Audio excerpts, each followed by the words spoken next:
सोना ले लिया। Right right.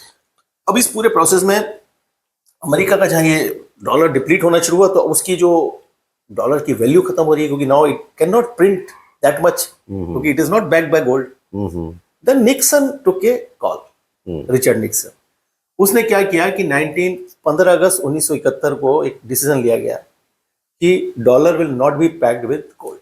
अच्छा, वही वाह, मतलब गोल्ड की गारंटी नहीं है डॉलर के साथ, हमारी जवान की गारंटी है। बस मतलब in actually financial parlance it is called fiat currency.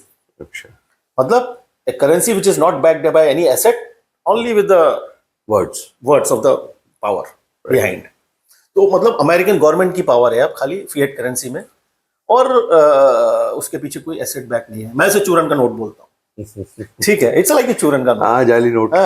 कि भाई आप बस आपने बोल दिया, अब आपका कहना क्या है, आपकी तो सरकार भी बदलती रहती है और आप कहाँ जाएंगे, दुनिया में कौन किस पर विश्वास कर रहा है ना, ये तो माया महा ठगनी हम जानी।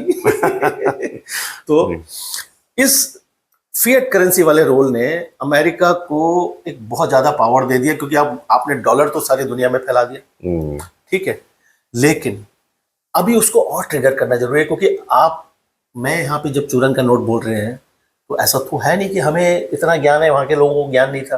इनके मौसेरे भाई बैठे हैं यूरोप वाले, और भी बाकी फाइनेंशियल वर्ल्ड में एवरीबडी नोज कि भाई now it is not backed by anything, what I will do with this, है ना।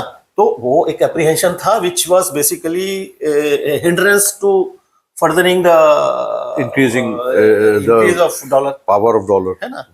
तब क्या किया गया, एक और गेम हुआ। अच्छा, इस गेम को समझने के लिए, इसको कहानी को थोड़ा सा यहाँ पे पॉज बटन दबा देते हैं। इस कहानी को समझने के लिए हम जाते हैं गल्फ कंट्रीज में दोबारा, जहाँ आजकल खूब वार का माल चल रहा है, ढिशुम ढुशुम चल रहा है।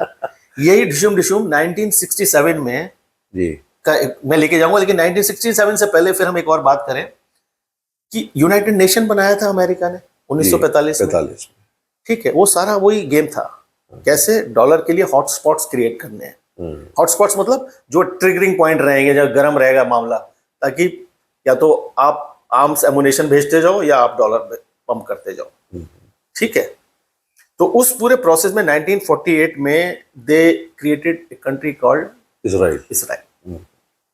इजराइल को सारे मुस्लिम कंट्रीज के बीच में बैठा दिया भाई, बहुत बढ़िया, ठीक है, कि अब यहां से ये इनको, अच्छा मुस्लिम कंट्रीज के बीच में, क्योंकि गल्फ कंट्रीज है, ऑयल वही निकल रहा था वहां पे, सारी दुनिया का ऑयल हब है वो जी, ठीक है।